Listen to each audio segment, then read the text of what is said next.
Good morning. Thank you. Thank you very much. As David mentioned, I am John Ratzenberger. I did play the part of Cliff on Cheers, the bar know-it-all.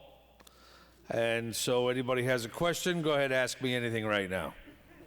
I don't care what it is. About childbirth, astronomy, go ahead, fire away. I was born in the town of Bridgeport, Connecticut, which is on the southern coast of Connecticut. It was a factory town. And I grew up in and amongst people who knew how to make things. They knew how to make things, bend things, shape things, invent things, innovate things, repair things, fix things. That's what we did in Bridgeport. And that's why those big milling machines are called Bridgeports, that some of you may be familiar with. And I know in your business you have a lot of equipment. Well, someone has to make all that equipment. Not only do they have to maintain it and tend it and set it up and operate it, but someone's got to make it.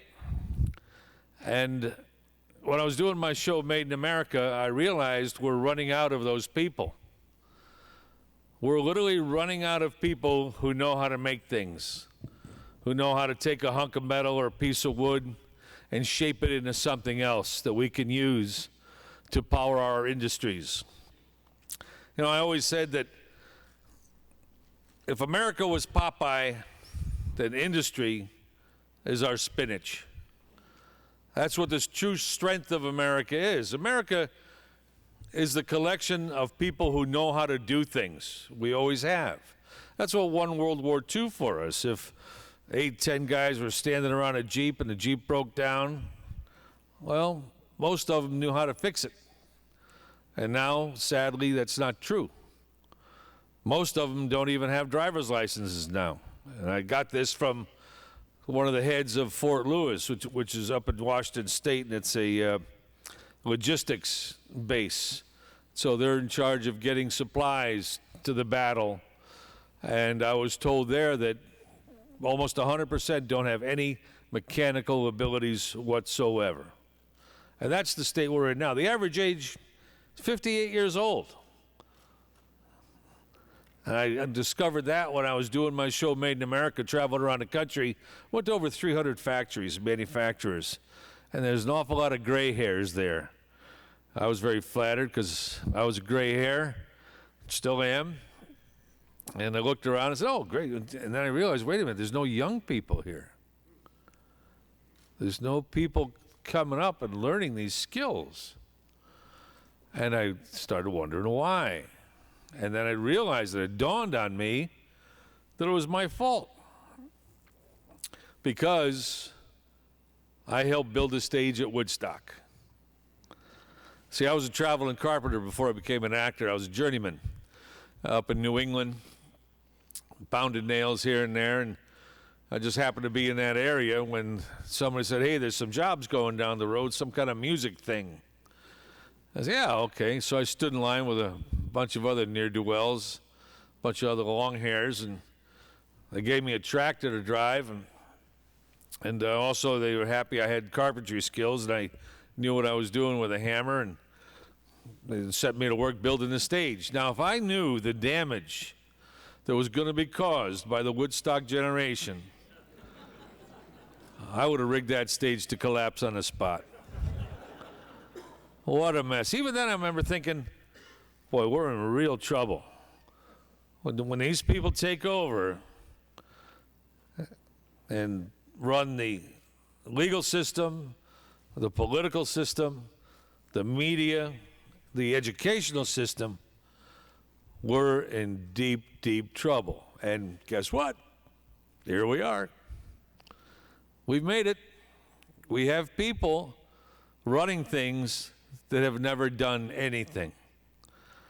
People in the most important jobs on the planet that have never had jobs in their entire lives. Not even delivering papers. But again, I grew up in a town in an era, back in the 1860s, where we were expected to work as children. We were expected to pull our weight. And because of that, we grew up with a lot of common sense. You know, we thought we were outside playing. We were sent outdoors to play. Go on, get out of here. Well, yeah, we got out of there. We climbed trees, built tree houses, took off on our bicycles. But guess what? We were problem solving. All day long, we were solving problems. One of the problems was how not to fall out of that tree, how not to break your arm. And if you did break your arm, well, that's part of your job as being a kid. You broke your arm, probably not going to do it again. And that's where common sense, that all comes in there. And that's why I keep blaming Woodstock, because they took all that away from us. It became a generation, 2 generations now of feelings. It's more important to have your feelings intact than it is to climb a tree and break your arm. Well, I'd rather go back to breaking my arm because we got things done, because we invented things. For instance, I mean, if Steve Jobs had an iPhone when he was a kid, he never would have invented the iPhone. Think about it.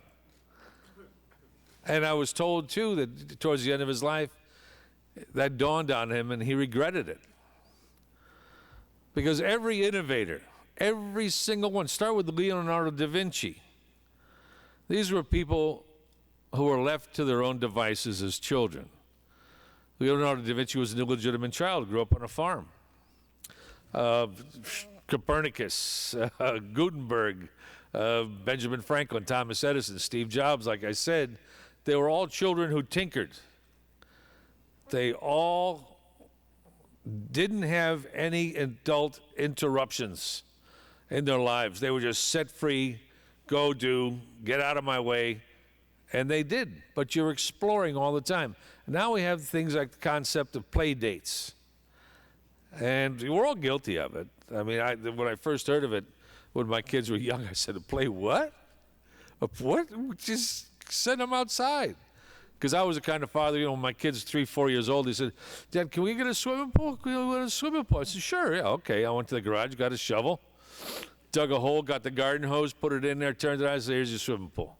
I said, you two have a great summer. You know, call me when you're finished. And they did, and they remember that. My kids actually remember that. And they were happy that they had a mud hole to play in all summer long. The other kids had great swimming pools and everything else. My kids had a mud hole, and they thanked me for it. But now we wouldn't allow that. Oh, the social services would come take my kids away. You allowed them to get dirty. You allowed them to play in the mud. I said, no, I didn't allow them to play in the mud. I encouraged them to play in the mud. There's a difference. That's what I wanted them to do. But it's all perception. It's all perception because parents now don't want their children getting their hands dirty. So that's why we have so many kids now graduating from college with a degree in Victorian dance. I don't know. And so they're waiting tables, paying back their student loans. It's completely useless. And a lot of them would have been better off becoming electricians or welders or, like myself, carpenters. And they probably would have been a lot happier. And they're just starting to learn that now. I know in my own family, except my son, degree in English literature like his dad. I was very proud of that. And then about a year ago, he said, Dad, I want to be a plumber. And I was enormously satisfied and happy hearing that because a year later, he's just bought himself a new car. Now he's looking for his own house. And this is great because that's where the future belongs. And if we don't come to terms with it, if we don't start grabbing this thing by the scruff of the neck and getting back to the educational system and tell them we need to reinstate shop classes. We need to give these kids common sense. That's why I was always a big fan of the sandbox. It's where you learn common sense. You know, you put your baby in there and the baby eats sand and goes, well, kid just learned common sense. Beautiful. You're never going to do that again for the rest of your life. No eating sand, kid. I've done my job as a dad. You know, very, very, very, very proud. But the image of manufacturing as well, and working with your hands and doing what most of you have done or are doing, or the people that you rely on are doing.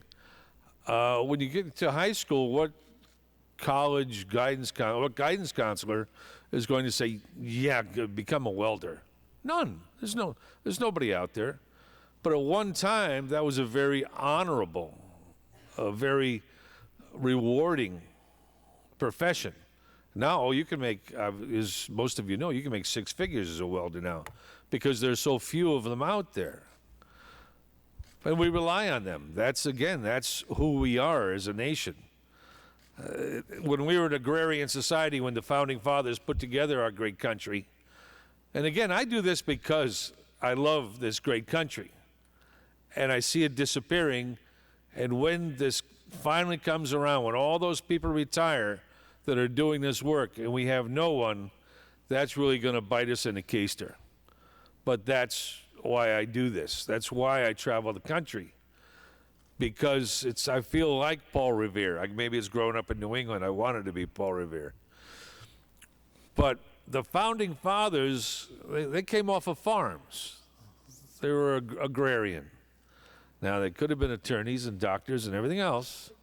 But because they grew up on farms, they spent their childhood problem solving. And again, even to this day, the retired commandant of West Point told me, because I asked the question, he said the best Army officers come off of farms because they're problem solving every single day from a young age. 2 o'clock in the morning, you hear commotion outside, and half your barn roof is gone, and you've got livestock in there, you've got hay you need to keep dry. Well, you better figure that out really quickly because that's your livelihood, that's your life. And there's no 1-800 number to call, 1-800 fix my barn roof. You can't call AAA. You've got to do it yourself. And again, that's who we used to be. We were self-sufficient, self-reliant. Everybody had another skill. Everybody had common sense because of it. I remember mowing the lawn, one of my chores when I was a kid. That's right, we had chores. Yeah, we did them. We didn't have any choices. When I was cutting the lawn out front, with one of those old push mowers, it wasn't a gas mower, it wasn't the easy one. You actually had to put your back into it. And right across the street, this fella, Frank Buchanan, and a little daughter named Cindy. She was 2-3 years old, and he was out there early Saturday morning sawing up some wood on his sawhorses and had Cindy's little tricycle right next to him. And so I'm watching him, and I realized that he's putting blocks on the pedals of Cindy's bicycle or tricycle so her feet could reach the pedals. So I'm there, cutting and trimming and doing what I had to do. And Frank's out there cutting, sanding, drilling, countersinking the bolts, trimming the bolts, making sure that everything is safe and secure so Cindy's feet could reach those pedals. And he spent most of the day doing it. And then just at the end when he was assembling it, John Ritzel, this old fella, he looked like something out of a 1930s movie. Well, he probably was. But shirt covered with paint, always had a pipe in his mouth, same hat. He worked down the boatyard down the end of my street. And he stood there and looked down at Frank, and as Frank was putting these blocks on the pedals and said, "What are you doing, Frank?" Frank says, "Well, I'm putting these blocks on the pedals so Cindy's feet can reach the pedals." And what is this long explanation? Because obviously he was very proud of what he had just done. John Ritzel looked down and said, "Oh, why don't you just lower the seat?" And that stuck with me the rest of my life. You've got a job to do. Take a breath, step back. Is there an easier way to do this? But again, that was common sense. This is a guy who grew up with common sense. I don't think he graduated grammar school. But these are the guys that built America. These are the guys that fought our wars. We're still living on the infrastructure that they put in. The water systems, the sewage systems, the things that we rely on every day, especially your industry, the energy industry. The infrastructure of the cable, the wires, especially the underground things were put in a long time ago. Now, I know in Los Angeles, just the day before I left, another water main burst through the street. It's over 100 years old. So you got water pipes going, sewers going. We could head to be, if we don't grasp this problem right away, we could be a third world country within 10, 15 years. What I mean by that is a country where there's so many potholes and so many streets that you have to kind of detour and go another way because the street's in such bad repair. The bridge isn't safe. I travel the country a lot. There's a lot of bridges now they won't allow 18-wheelers to go over because they're not sure if the bridge could hold them or not. And that's all over the country. But locally, everyone has similar problems. And the only reason we have those problems is because 30 years ago, we took away shop classes. We took away the ability, the skills for these kids to earn a good living. And we told them he had to go to college. Again, it's my fault. I was at Woodstock. I could have ended it. I blame it on the Beatles. The song Lucy in the Sky with Diamonds. Remember that song? Some of you probably sang it on the way to here today. Lucy in the Sky with Diamonds. So the lyrics, Lucy in the Sky with Diamonds. Picture yourself in a boat down the river with tangerine trees and marmalade skies. Okay, basically it's saying do LSD, float down the river, be fabulous, be hip, be cool. My question, when I first heard that song, who built the boat? You can't be hip and cool and do drugs and hang around and chill unless somebody got up in the morning and built the boat, put in the water system, repaired the plumbing, make sure your air conditioning is working, make sure your car is running. But that whole philosophy that came out of Woodstock was based on that. And nobody gives honor to the people that made that possible, of the people that put in the infrastructure, the people that do your job, the people in the industries that you're in. Because without you, the rest of us can't do drugs. We can't float down the river looking at tangerine trees and marmalade skies. Because somebody has to figure it out first. I mean, again, and here's a story the media, especially today's media, will never, ever tell you. Now, Woodstock was all about the counterculture and being free man, just freedom, man, we want freedom. Imagine, and I thought even then, too, when I was working there, I thought, they're all about freedom, man, and yeah, freedom. And I'm thinking, if you go to a third world country, do you think the young kids are say, we want freedom? No, they say, we want water. We want hygiene. Things that we take for granted. So that's the only reason Woodstock was possible. But again, here's what happened in Woodstock. It started raining, mud all over the place. These kids were not prepared for it. Most of them took mommy and daddy's car to get there in the first place. And now they're dancing around barefoot. Well, now it's muddy.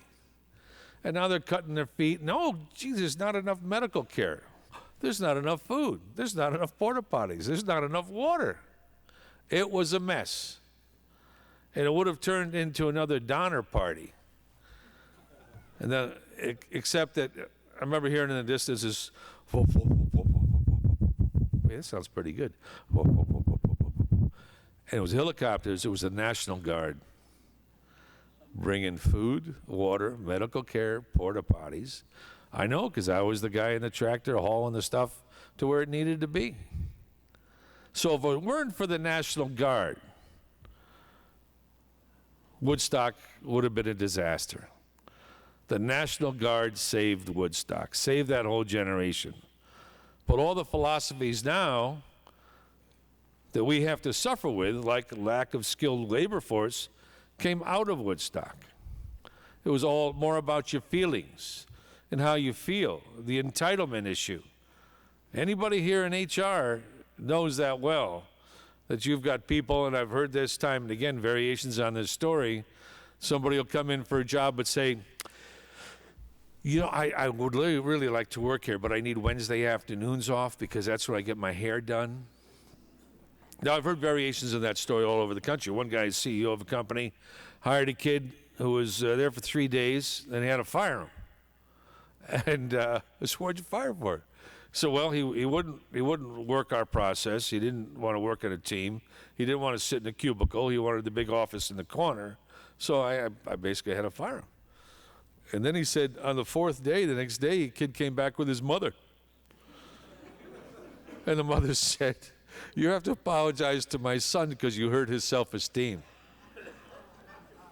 And I know you're getting hit with that. I sit on the board of a couple of universities, and we have these conversations all the time. They have to set up offices of parent relations. Basically, what that is somebody to answer the phone when parents call and ask stupid questions. Like, can you have less mayonnaise in the tuna salad? Because my daughter doesn't like it.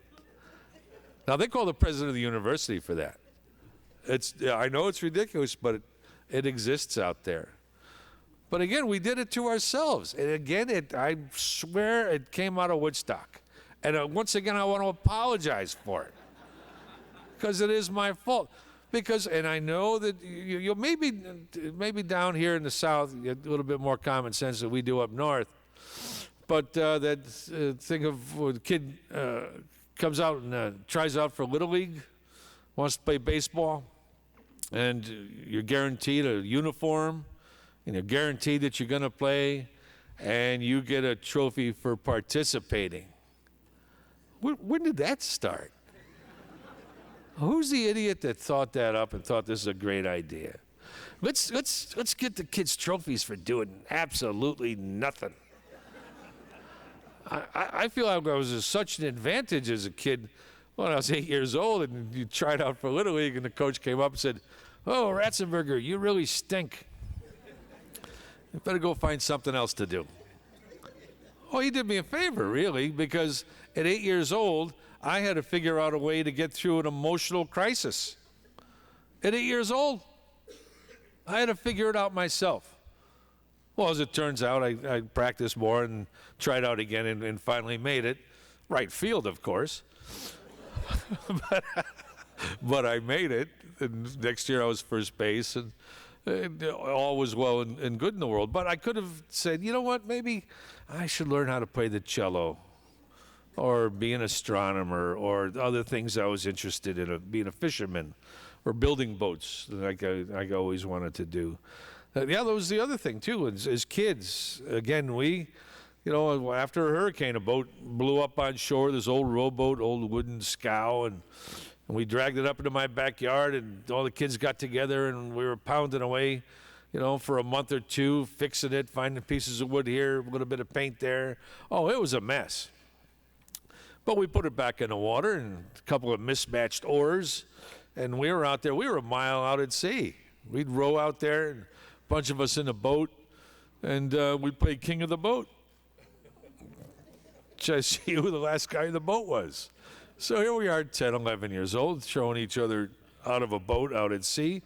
Today, the police would have come and taken us away. Somebody would have reported it, and our parents aren't good parents. But I thank God that I grew up in that era, because we learned so much. Certainly learned how to swim. As a matter of fact, I was going to think if there was a cousin of one of the kids, neighborhood kids, came up and visited, and we took him out and played king of the boat, and certainly he was one of the first ones off. He didn't know what was going on. We didn't bother to tell him. We just threw him off the boat. But he was from Georgia. And he came up, and his neck above water, and he started screaming, "My beautiful, my beautiful."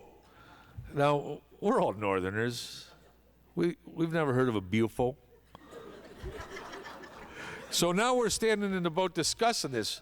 What we say? Bufo? Now he's right there screaming, "Hey, my bufo, my bufo!" And then someone finally goes, "His wallet. I think that's what they call a wallet."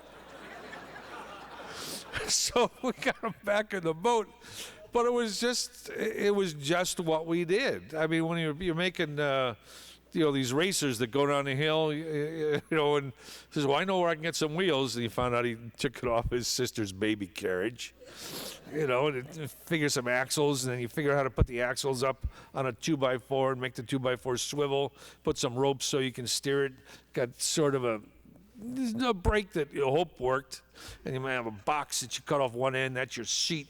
You're going to race down this hill.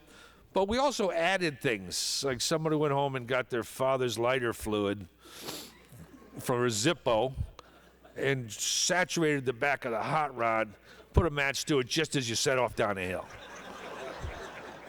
Once again, today, all the authorities would be all over. I mean, the federal authorities would have been at the house.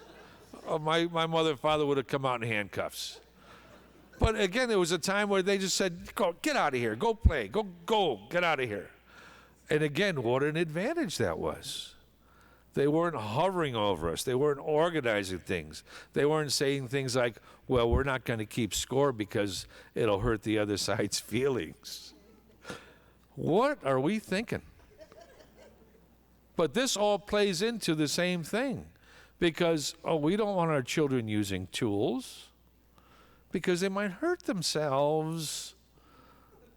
I remember cutting my hand on a saw in shop class.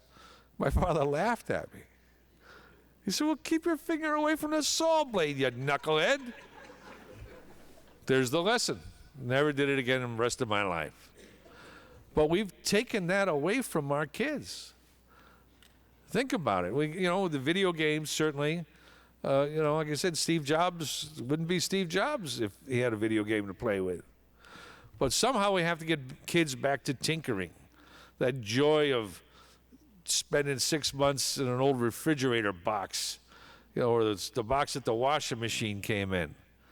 That's what I gave my nephews one Christmas. I didn't have any money, so I gift wrap a washing machine box. They were good for 6 months. That was the best present they ever received. But again, it was a cave, a fort, a rocket ship. They didn't need parents, to say, "Well, okay, I'm going to hang this thing in your room because the magazine said that you're going to think like Beethoven if you look at this." Beethoven didn't have that problem. His parents pretty much said, "Go on, get out of here, get out of my way. Go do whatever you do. Stop that noise. Go down to your grandmother's house and do that, playing pianos. Crazy kid." But even we're off on our bikes. We could be 8-10 miles away from home. And chain of the bicycle breaks. Now, you have to be home by the time the street lights come on. Big trouble if you don't. The parents drew a line in the sand. Back then, you took it seriously. You couldn't talk them out of it. You couldn't threaten them with calling the authorities. They'd laugh at you, But, the chain breaks on your bicycle. Again, you're 8, 9, 10 years old. Figure it out, kid. You figure it out. Well, finally you do. Somehow, you borrow a piece of wire from somebody, connect the chain, go to a gas station, they help you out, or maybe they don't help you out. If they kick you out, then you go to another gas station. So now you have negotiating skills that you have to find somewhere. But by the time you get home with that bicycle, whether you're pushing it or riding it, or it's in the back of somebody's pickup truck, you've solved the problem. And you learn that at a young age. And again, we've taken that away. We've taken that away from our workforce. And I know everyone here has got a similar story of people that show up and aren't prepared to do the job that you hoped that they would do. If someone goes through high school and grammar school never having picked up a hammer or a saw, They graduate from high school, and I've been told this, by the way, across the country. They graduate from high school without the ability to read a ruler. Try that. The next high school senior you run into. Carry your yardstick around with you. Say, show me 5 3/4 inches. And they can't do it. And these are nice kids. They're smart kids. They're probably going to go to college. But they can't identify 6 3/16 on a typical ruler. They just can't do it. So how do you expect them to go into a job where they build the things that you rely on? The machinery that goes into a coal mine and chews up the coal and gets it back out. Someone has to do that. Diesel mechanics, I know the industry's running out of diesel mechanics. I had a boat with diesel engines. And boy, when you pull into a port, it used to be, 20 minutes I'll find a diesel mechanic. You could be sitting in that port for 4 or 5 days because the guy's got to come down from some other port and he can't get to you. So you're stuck there. But we're running out of not only diesel mechanics, but gas mechanics because we haven't taught them. We haven't taught them the joys of doing it. And like I said, I was a carpenter, and I thought I was a carpenter. When I was 14, I said I want to learn how to build a house and everything in it. And so I did. By the time I was in my early 20s, I thought, well, I can build a house and everything in it. But somewhere in there, I walked up to a building site because I needed to work. I was a deckhand on a ship as well, but to get through college and this and that. So I walked up to a building site and I said, "Do you need any carpenters?" And the guy said, "Yeah." He says, "You're a carpenter, huh?" I said, "Yeah. I got a hammer. I got a saw.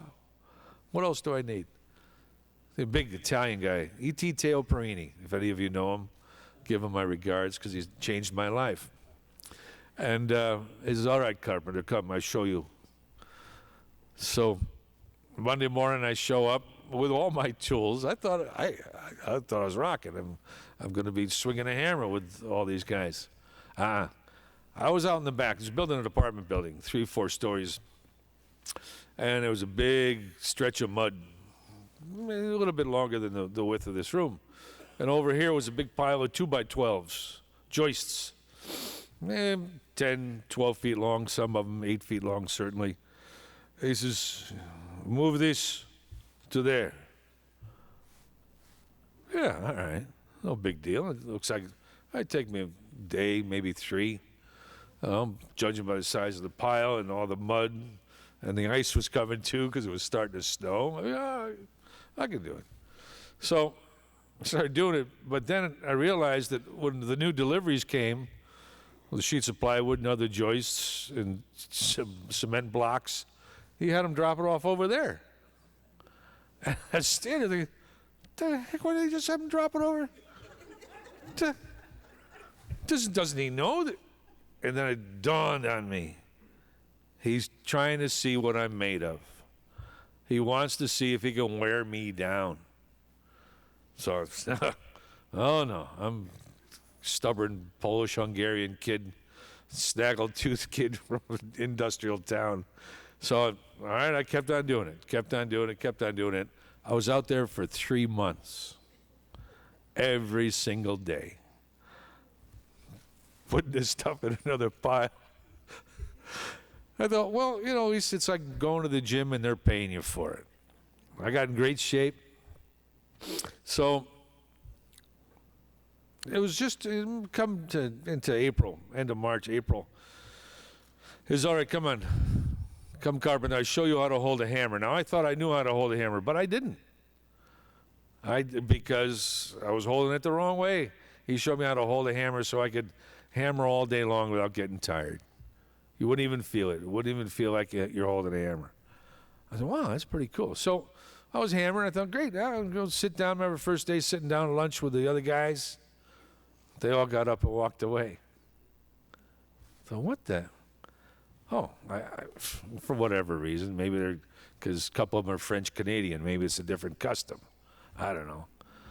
But so every day I'm just, doing this, doing that. Little jobs, not major jobs, but little jobs. And Then towards the end of that summer, I was up on the roof, standing on the joists, and they were handing up sheets of plywood to me, the 4x8 sheets of plywood. It was a windy day, and I remember I had to keep the edge of the sheet of plywood to the wind, otherwise I'd become Mary Poppins with a tool belt.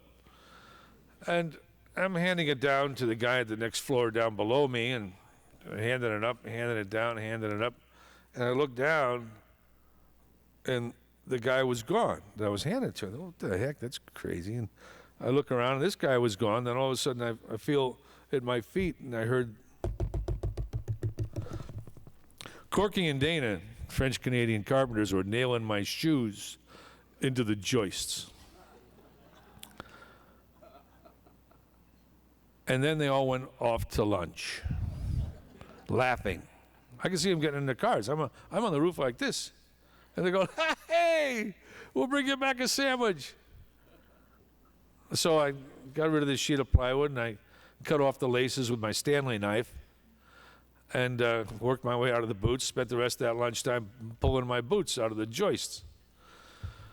And to this day, it's one of the happiest days of my life, because that was the day I was accepted. That was the day they gave me the respect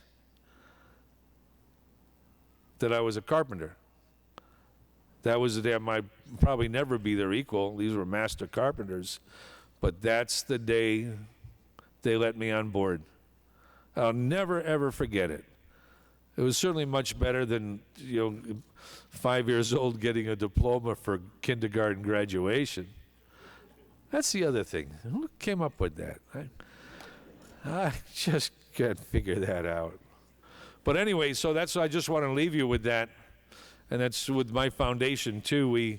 That's what we're doing now. We're going around the country. We're just made a deal with the Boys and Girls Club down in Broward County, Florida.